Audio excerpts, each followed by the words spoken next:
I've been speaking lately about the concept of willpower and the limitation that our mind has, and that if we truly seek the depths of life that bring the joy that we want, the happiness that we want, then there's got to be something beyond the mind that we operate with. And quite obviously to me, that's the heart. And we don't even realize how guarded our heart is. Um, how aware we are of uh, the things that are non-heart related, or the opposite of heart. And what do I mean by that? Just vulnerability or showing emotion or anything that's heart related that gets blocked or gets labeled as um, like inappropriate or not the right time. And we're supposed to let that part of us flourish if we want to enjoy the fruits of the depth that it brings, the depth of life, the depth of experience that it allows us to have, the depth of relationship to others, to ourself. And we've been taught to live in a society that is not anchored in the heart. There's nothing heart related about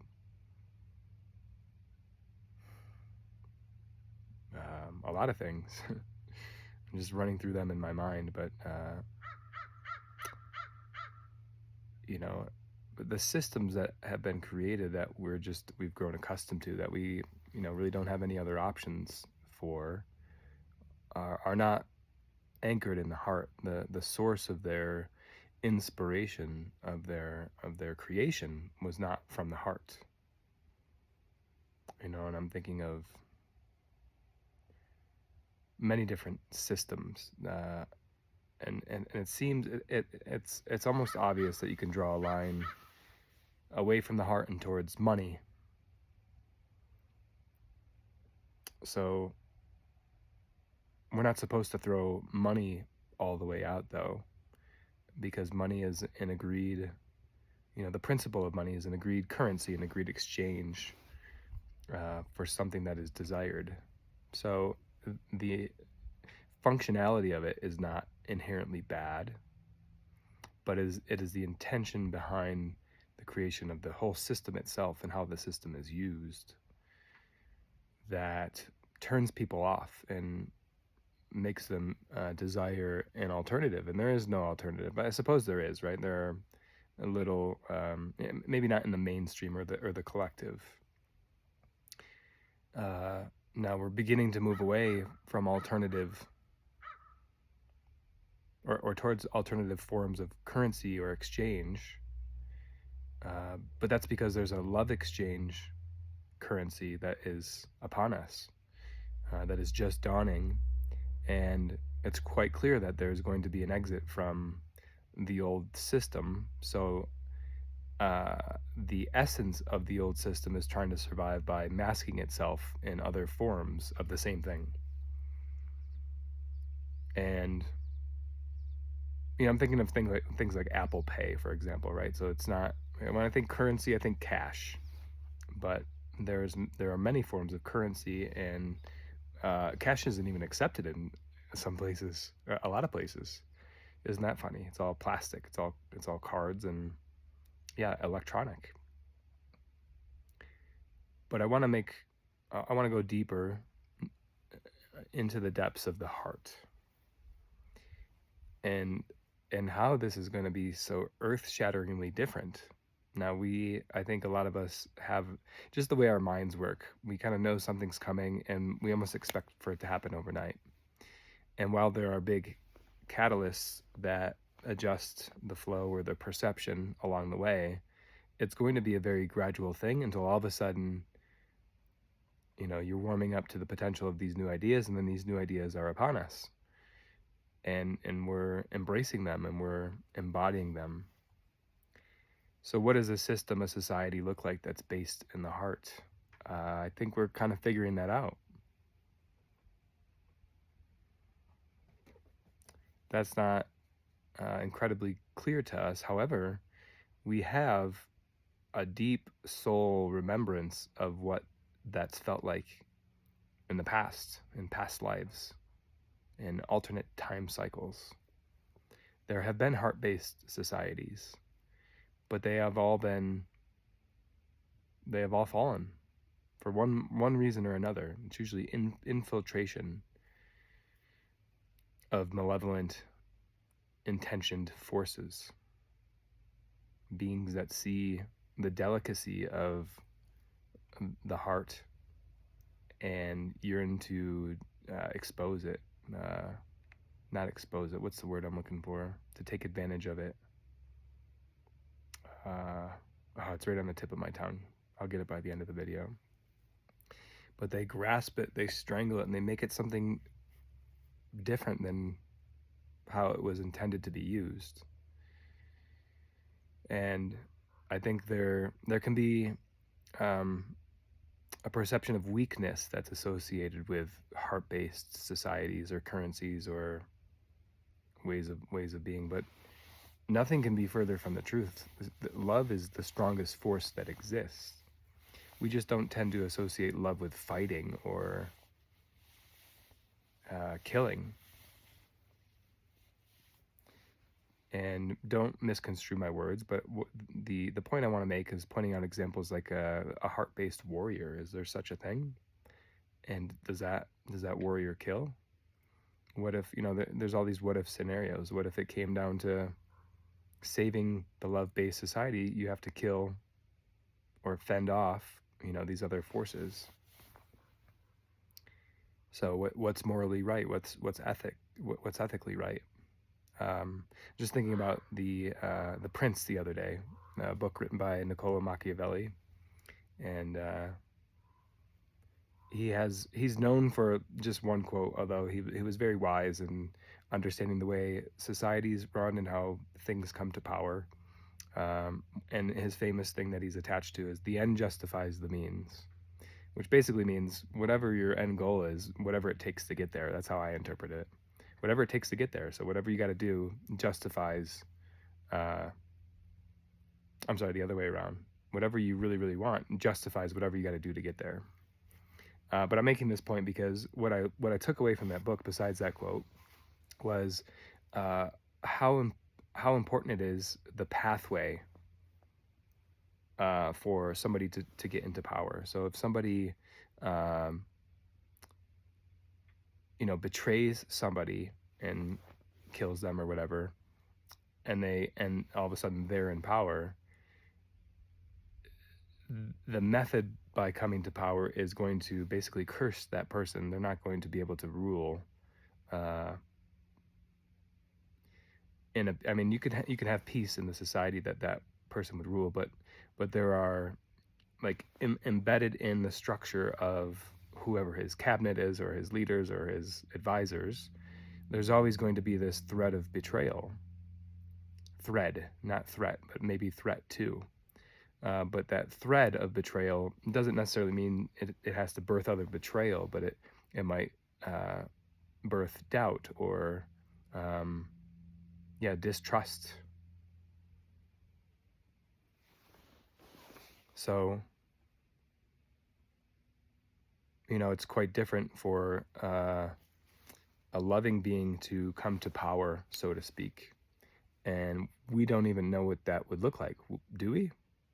Well, we can think of throughout history, are there any examples of that? And put Yeshua up on that mantle, which is interesting, right? He didn't rule a territory. He didn't rule, a country. He didn't rule anything, but he existed amongst this thread of love. And it's also important to say, like, not all his life, he had lessons to learn and he had things to go through. You don't become embodied in that much love without going through some stuff and realizing some stuff and having there be a catalyst for that self-reflection, that self-knowing. So, eh, how grateful are we? We don't have to get religion into this and Christianity, but just to have an example of a being who existed fully and completely in a state of love. Like, we have a model for it. We know what it looks like. And there are other great beings around the world and throughout time. Think of the Buddha. I heard somewhere, and I like this, that the Buddha was about emptiness and unattachment and non-suffering, and Jesus was about fullness. And both are, it's like the opposite polarity of the same thing, but in a really, really, really beautiful way. It's like the polarities of non-suffering. That's not suffering and non-suffering, but one side of non-suffering and the other side of non-suffering. And one side of non-suffering is being unattached and empty, and the other one is being, you're not attached, but you're full, you're complete, you're attached to everything, you're connected. Let's not use the word attached, I'll say connected. You're connected in. And so, the world at that time, it needed the revolution of being like Yeshua, to walking among them and show them the example. But perhaps they weren't ready to adopt the systems or what would the business structure look like if it were heart-based. And you can still have people who, are loving and compassionate and have businesses in the old system, and it can be very valuable. But there's something fundamentally distorted about the web that business exists in, because of how it was created, or the intentions around how it was to be used. And so, what does the web look like when it's heart-based, when its intentions are based in unconditional love? Because that doesn't mean you give everything away for free and,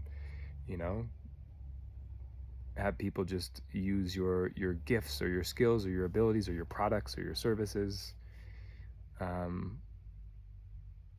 There's a worth to them. There's an exchange, and you can think of it in terms of energetic exchange. The manifestation of an energetic exchange in the physical form, it could be money, right? It's the currency. I'm talking about the currency of if you get something, if you receive something, are you also giving something? And maybe it doesn't have to be linear with that particular transaction, but maybe that the service that you receive inspires you, and you turn around and are able to give your service to somebody else in a much more valuable way. So it's kind of like a pay it forward thing, but there's no weakness in it. There's no like concessions. It's not unfair. I think that is some of the words we can start to use, that there's justice in this system, there's accountability, because that's what's lacking. That's the symptom of this old system that we know is, had its day. And we can make excuses for it, right? Because there's certainly good things about the system, and we'll defend it, and there might be some fears of leaving it. And it's not that we're totally abandoning all things about it, but we're building a new web around how it's going to look by just simply being heart-centered. So we're in it. We're here. This is the exciting part. It's being built. We get to experience this miraculousness. And sure, there are fears that will come up about safety, security, financially, especially if what we've been relying upon for so long starts to crumble or starts to change, or people start to perceive it differently or treat it differently. They no longer agree to the unspoken agreements that come along with using it and being embedded in it, and having access to it.